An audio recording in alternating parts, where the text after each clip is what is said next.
let's begin. So we're going to do a review by going over Chem course outline questions. So we're going to look specifically at numbers 1 and 2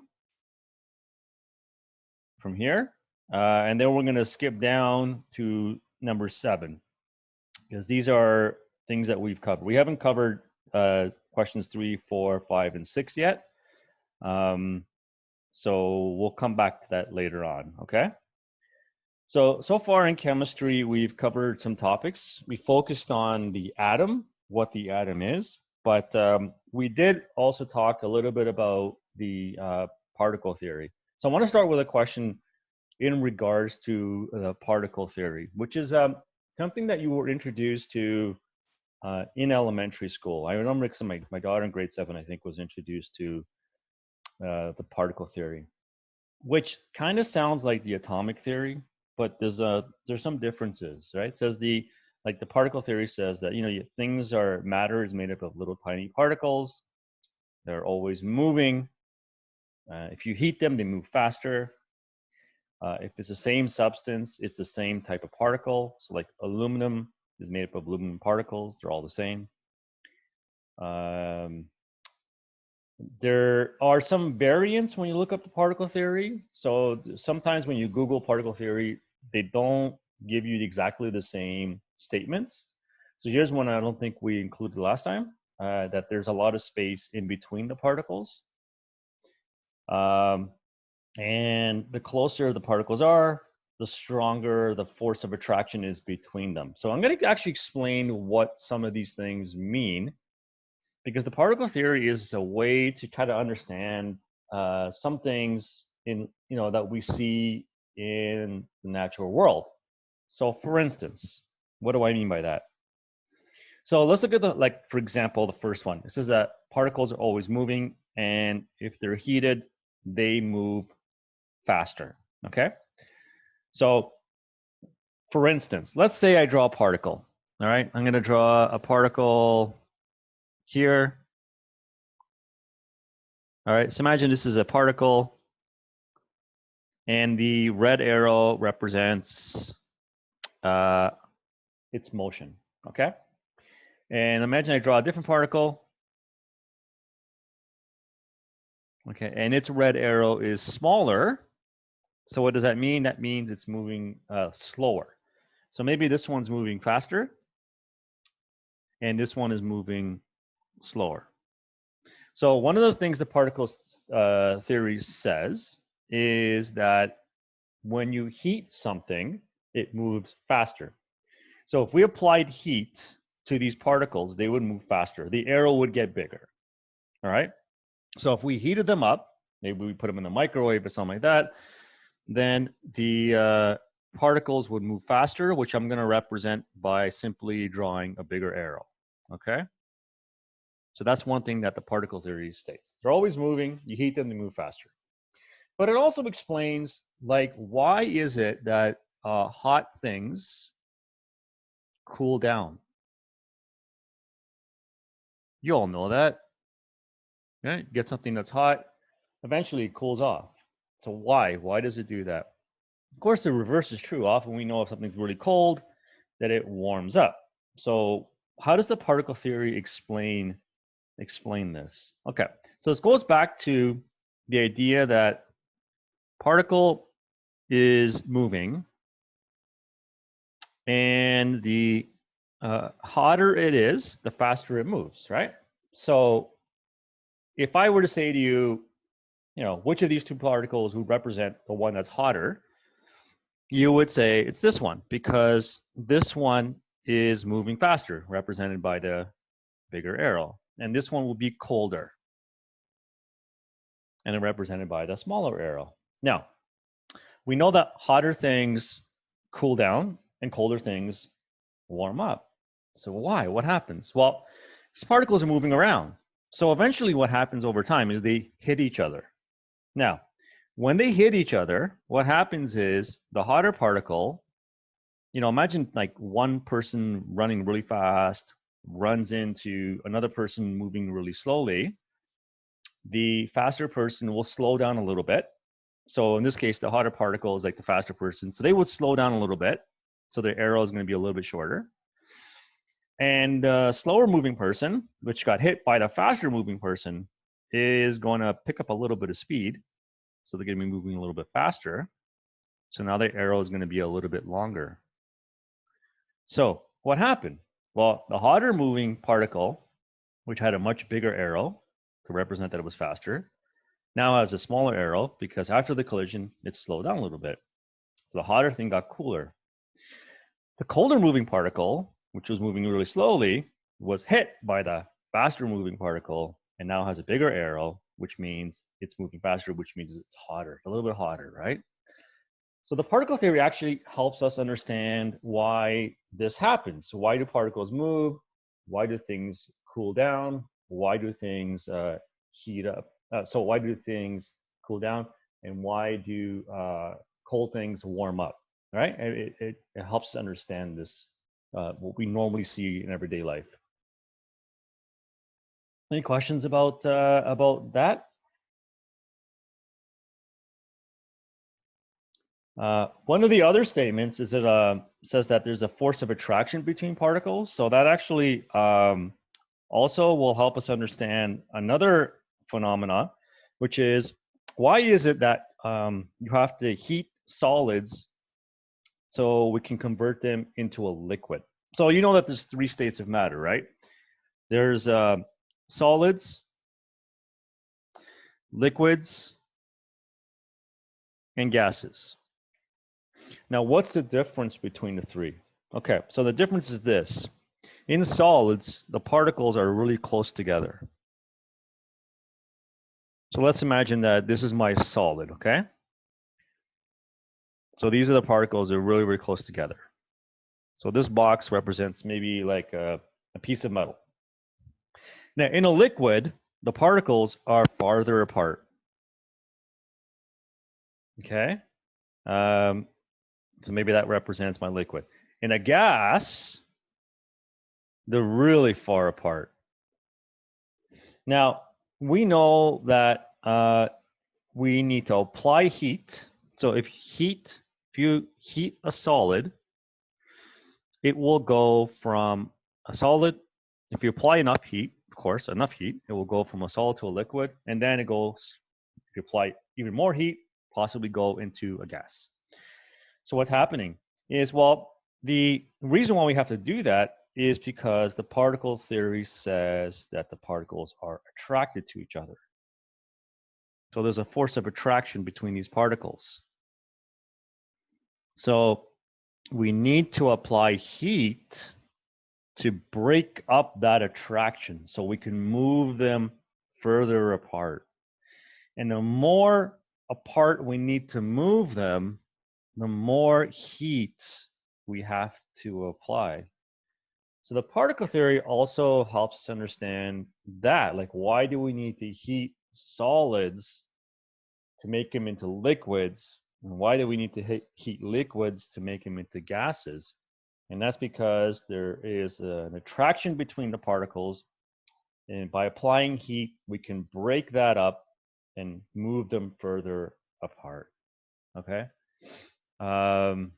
There is one exception, by the way. There's only one exception that I know of where the particles of the solid are actually farther apart than they are in the liquid, and that is water. It's the only exception that I know of where the particles in liquid water are actually closer than they are in ice. Okay, that's the only exception. Okay, so that is the particle theory and the statements of the particle theory. All right, so that's the first question. So like I said, a lot of this is going to be review, but obviously some of this is not going to be. We're going to be adding a little bit more to some of the material that we've discussed. So we actually just addressed question 2. We just talked about it. Question 2 is an expansion of one of the statements from the particle theory. So that's what we just went over right now. You know, we need to heat things to overcome their attraction. so we can push them apart. And that explains why we need to heat solids to make them into liquids. Okay, and you all know that. You know, if you have butter, you have to heat it up to make it into a liquid. Okay, any questions thus far about number 1 and 2? So I know that's not really a review because some of that we never covered. So let's take a look at number 7. Number 7 has to do with the periodic table, which we covered last time.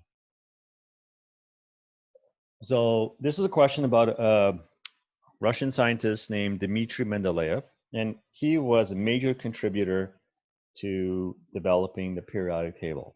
All right. He came up with a few ideas. One was something called the periodic law, which said, so what he did was when he organized the periodic table, he organized it by atomic mass. Okay, so the periodic law is organizing the periodic table by its atomic mass. Now, just so you understand, that is not quite 100% accurate. Periodic table that we see, that we use, that we've talked about, is actually organized by atomic number, okay, which is the number of protons. So there is a correlation, of course, that as we go from element 1 to 2 to 3 to 4 to 5 to 6 to 7, the mass of the atom increases too. I mean, so for example, hydrogen, it has a mass of 1, helium has a mass of 4, lithium has a mass of about 7, beryllium is 9. So we can see overall there's a trend. Now, there are exceptions though. Like for example, if I look at argon, argon has a mass of about 40. Now, if I look at potassium, which is the next element, it has a mass of about 39. So the next element is actually lighter. Okay, that's one exception. The other one, there's not many, but there are some. The other one is if I look at iodine and tellurium. So tellurium is element 52, and it has a mass of about almost 128, it's 127.6. And iodine is about 127. So you can see iodine is the next element. It's actually a little bit lighter. So there are exceptions to this. Well, there is never an exception. And this is why the organization was changed. So initially it was changed. So initially it was based on the mass, but then it was changed to reflect the atomic number. So what's always true, no exceptions, is that the next element in the table has 1 extra proton. So hydrogen has 1, helium has 2, lithium has 3, beryllium has 4, boron has 5, carbon has 6. So every next element has 1 extra proton. So it's organized by atomic number. Okay, little fun fact there. Okay, so we're going to come back to Mendeleev in a little bit. All right. Number 8 is what is the similarity and difference between an element and a compound, and provide an example of each. Okay. So if you recall, let me just clear the canvas.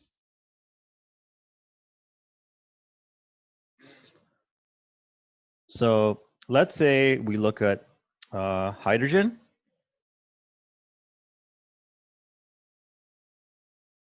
So all atoms of hydrogen are the same. Now, I hesitated because we did mention isotopes, right? So like, for instance, you could have hydrogen 1,1, and you could have hydrogen 1,2, and you could have hydrogen 1,3.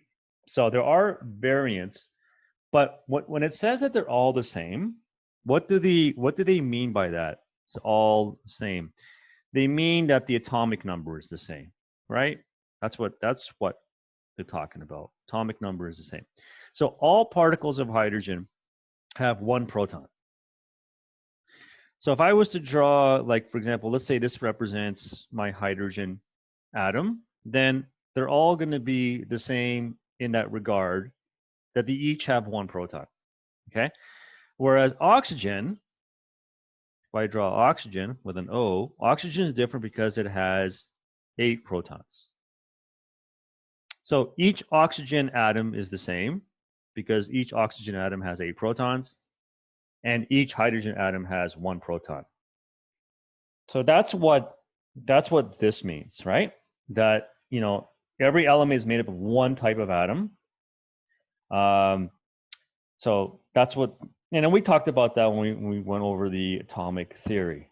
Now, the difference between an element and a compound. So elements are all these things. These are all elements, okay? So anything that's on this table is an element.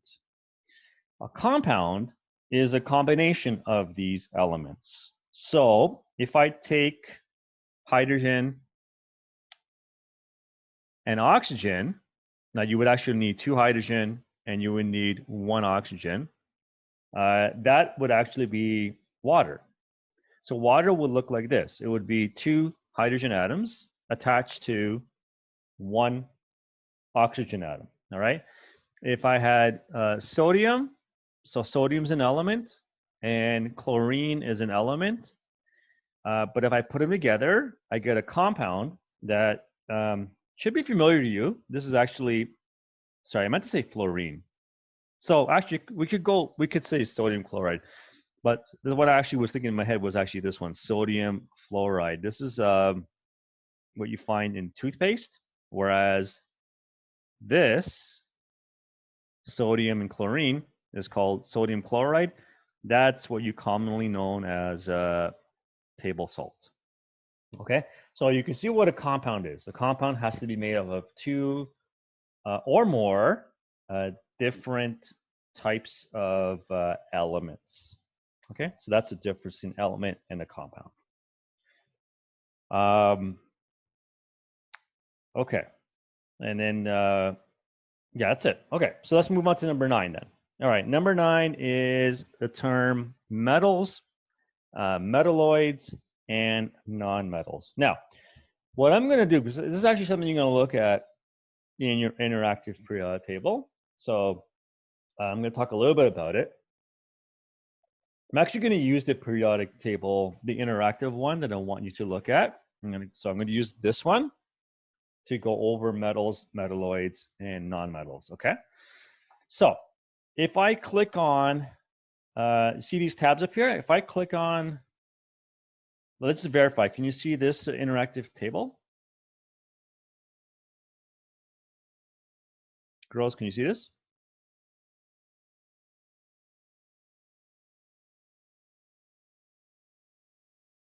Good, okay, thanks, Val. Okay, so if I click on metals, what happens is you see this section is like, you notice it's like kind of blanked off here, so you don't really see it now. The only stuff now that you can really see is this side, right? So, but you'll notice that there are these ones over here, they have this funny looking border around them. You can see that this border actually has a term attached to it. They're called metalloids. So let me talk about metals first. So if you recall last time, I mentioned that there is like a staircase on your periodic table. You can see that staircase is right here.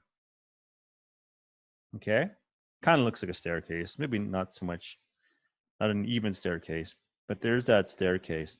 So anything on the left of that staircase is a metal. All right. Anything on the right of this, so this stuff here that's in gray, that's a non-metal. Okay, so the metals are over here. So these are all the metals. And those are all the non-metals. The stuff in between, so you can see there's actually stuff in between like boron, silicon, germanium. I think that's arsenic, tellurium. These are metalloids.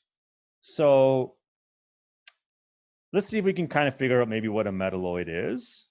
So a metal is, it says here, metals are things that are shiny, that, I'm not sure if you can see this so well. It says that they can conduct heat and electricity very well.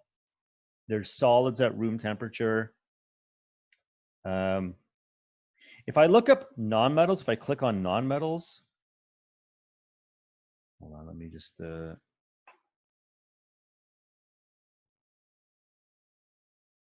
think I have to close that. Whoops, sorry. What happened? Uh-oh. Gotta go back. Sorry, ladies. Let me just go back to that. Because I wrote on it. I had to close it now. Okay, let me just open this up again.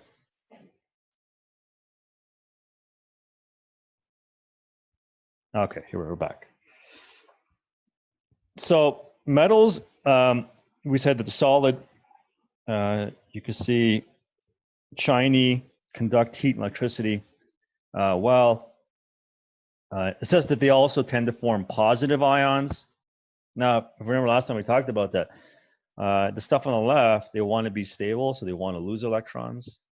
If I click on nonmetals, so nonmetals, if you see the description, it says they're not good conductors of heat and electricity. They tend to form negative ions. So it sounds like they're kind of like the opposite. So the metalloids then would be stuff that's kind of in between, right? So if I go back then to here, we can say that, summarize and say that, metals are things that are usually solid, except for mercury. Mercury is the only metal that's actually a liquid. They're good at conducting heat, electricity. These two terms, ductile and malleable, we'll come back to that, but it means that ductile means you can stretch them into wires. Malleable means you can hammer them into thin sheets.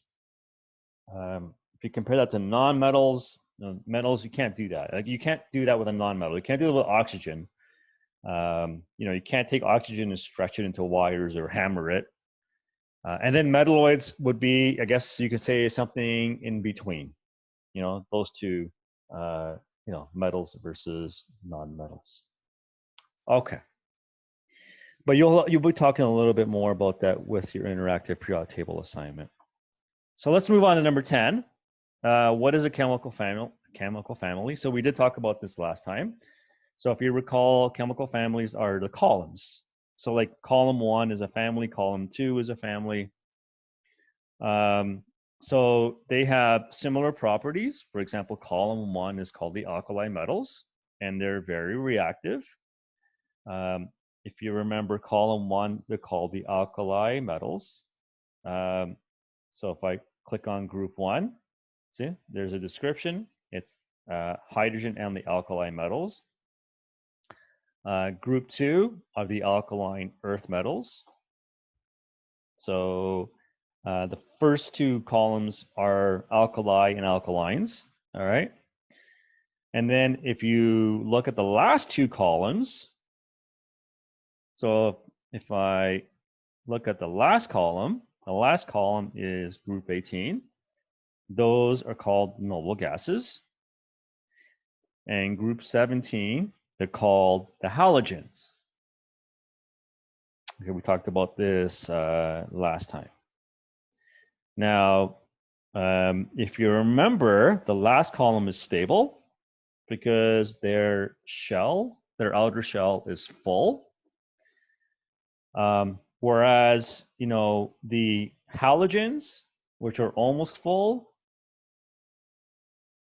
and the alkali metals, which are almost empty, they are very reactive because they're almost close to being like a noble gas. Remember what we talked about? If they have one electron and they can get rid of it, they would be stable, like a noble gas. If halogens just need one more electron to be stable. If fluorine needs one more to be like neon, then it's going to be very reactive and try to get that electron. Okay, so these two groups are the most reactive. Again, if you have any questions, just please stop me, okay? What does the term period refer to in a periodic table? This is the row. So the periodic table is actually the row. So row 1, row 2, row 3, row 4. What that refers to is the number of shells or rings. Okay, so if it's in row 1, it has 1 ring. In row 2, it has 2. Row 3, it has 3. In row 4, it has 4. I did mention that when you do like grade 12 chemistry, you'll actually really draw them out and understand how it's all organized. Okay. Number 12, going back to Mendeleev. When he made his table, he noticed that there were trends. And the question is that, you know, when this is being, you know, put together, we're talking like hundreds of years ago, not all of the elements were discovered. So some were missing. But because the periodic table had trends, you know, like for example, you know, one trend that we see is, yeah, for sure, like one trend is, you know, the next element is typically heavier. The next element does have one more proton. You know, if we look at families of groups, like families, the trend is they have similar properties. You know, these for example, they're all reactive. They all want to lose one electron. Whereas, you know, for instance, group 18 is all stable. All right. Now, the thing about trends is, let's imagine that you have a missing element. So let's imagine that you have a periodic table, okay? And you have helium and neon and krypton, right? You have helium, neon, and krypton. And no one's discovered argon. So just imagine that. No one's discovered argon. But because you have a periodic table and you have trends in the table, you could kind of predict that argon must be out there. I guess it would be like this. Imagine you walk into a grocery store and you see aisle 1, 2, 3, 5, 6, 7, 8. Now, maybe you weren't paying attention, but you can kind of predict that aisle 4 was there. You probably just didn't see it. You maybe just walked right by it. And the periodic table was no different. So when Mendeleev put it together, he made predictions that there were certain elements that have not been discovered, but they had to be there because they would fit the trend. So he predicted, for example, gallium and germanium on the periodic table. So here's gallium number 31 and germanium number 32. They weren't discovered at that point, but he did predict them, and lo and behold, they were discovered. So, you know, he was right. The table works. Now, sometimes the predictions don't always work. There are exceptions. For example, no one would have predicted that mercury would be a liquid. It's the only metal that is, so that's kind of very bizarre. Okay, any questions about number 12?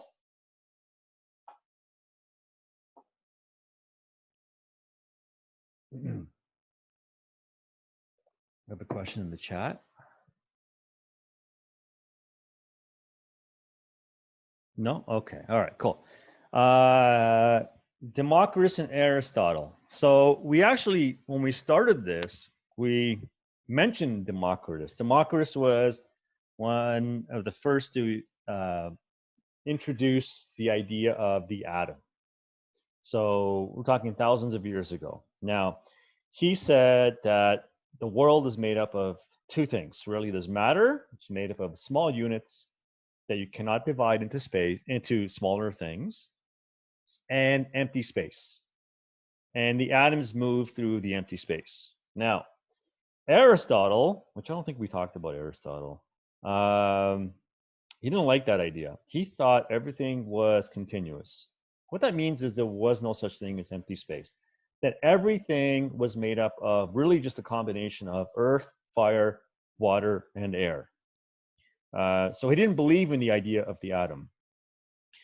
By the way, if Aristotle was correct, that would be so much easier for us to study the periodic table, because then you would only have to worry about learning 4 elements: earth, fire, water, and air, by the way.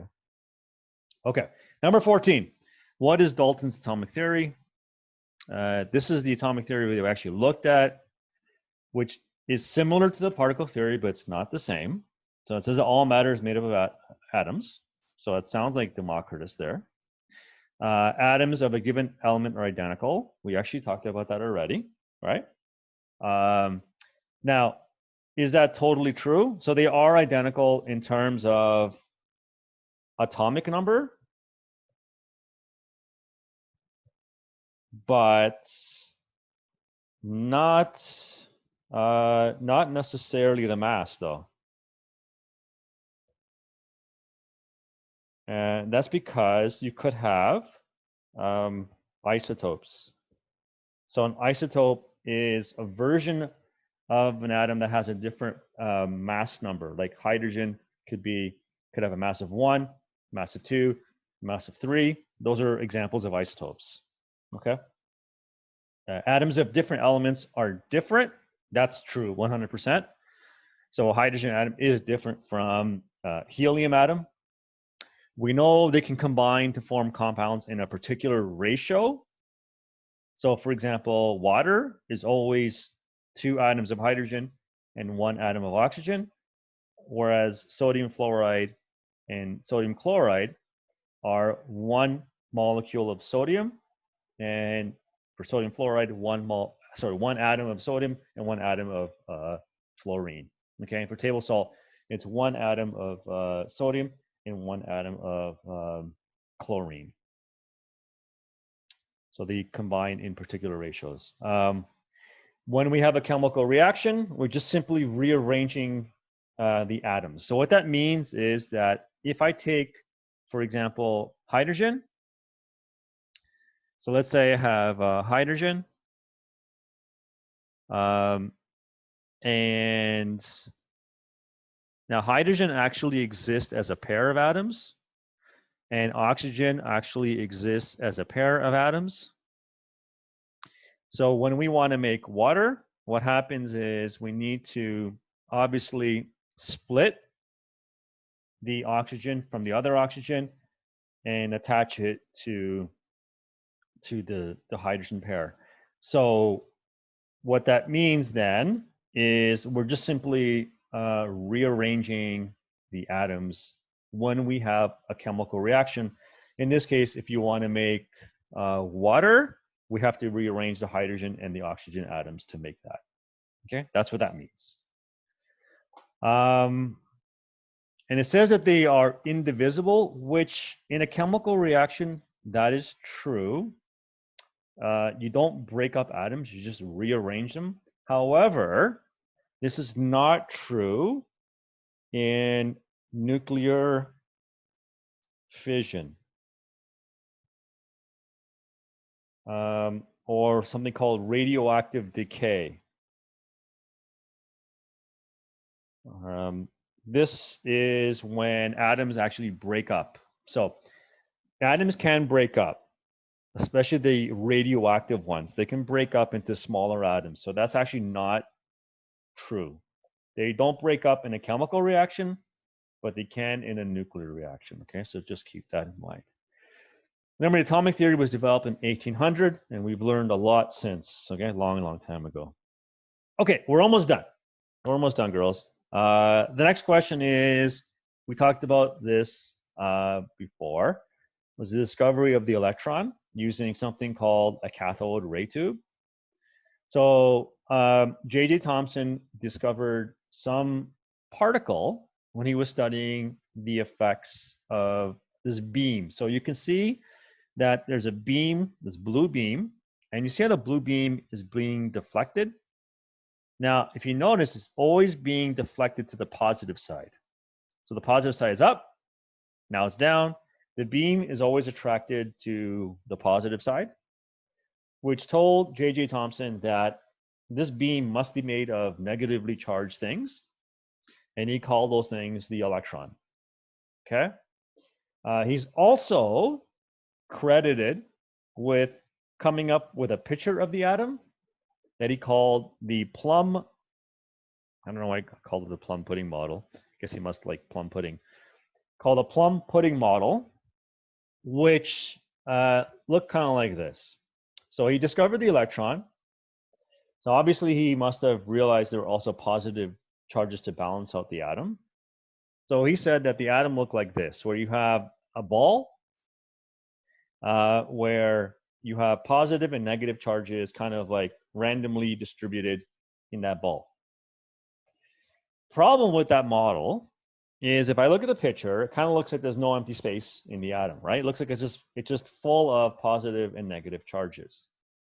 So this model was proved to be wrong because Rutherford, actually with his assistants, Geiger and Marsden, did an experiment, to remember, with gold foil. They fired alpha particles. Now, alpha particles are helium atoms without actually the electrons. And he fired the alpha particles at gold, and most of them went right through. They went right through, which told Rutherford that the atom was mostly empty space. But every once in a while, there was like a bouncing, like it hit something. So every once in a while, it hit something that was very dense and small, which told Rutherford that there was in the atom of gold, which means probably in all atoms, a very, very tiny dense core. This was the model that was put forward in 1911. Okay, it basically described the discovery of the atomic nucleus. 8 years later, what he actually came up with was the discovery of the proton. So remember, we know that the nucleus is made up of two particles, protons and neutrons. So the proton was actually discovered in 1919 by Rutherford. A little bit later, 13 years later, a gentleman by the name of Chadwick discovered the neutron. So those are the two particles, if you remember, that actually make up the nucleus. All right. So if you were to summarize, Thomson discovers the electron, Rutherford discovers the proton, Chadwick discovers the neutron. Now, we talked about that, protons and neutrons have the same mass. They both reside in the nucleus.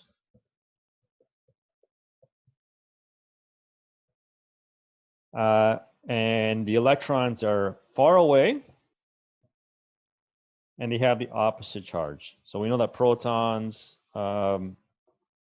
are positive, and electrons are negative. Okay. So that's what we talked about before when we looked at the atom itself. We know it's mostly empty space. The core is a nucleus with protons and neutrons, but only the protons are charged in the core. They're positive, and the electrons are far away, but they're negatively charged. Then if we put everything together, we can come up with a model of the atom, which is called the Bohr, using the Bohr-Rutherford model. So Rutherford's contribution was, understanding that the atom was mostly empty space and that the nucleus was tiny, but positively charged because it has protons. Chadwick discovered the electrons. We talked about, sorry, not Chadwick. Thomson discovered the electrons. Chadwick discovered the neutrons. But Bohr is the one who actually said, let's figure out a way to organize the electrons. So he's the one who said to put the electrons in these things called shells. So when you do a Bohr-Rutherford model, which we did last time, and that is, if you recall, when you figure out a way to arrange electrons. So for example, let's say we looked at carbon. Carbon is element number 6. So it's a way to describe the electrons around carbon. Remember, the first ring can only hold 2 electrons, and then the next ring can hold a maximum of 8.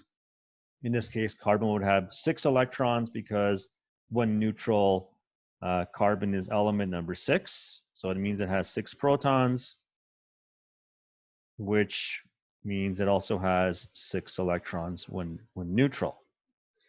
So the Bohr-Rutherford model is just a way to describe, how the electrons are arranged around that dense, tiny little core, which is mostly, like I said, the atom is mostly empty space. Okay, that is it for the review. I know we added some more stuff, but that's pretty much it. Let me stop the recording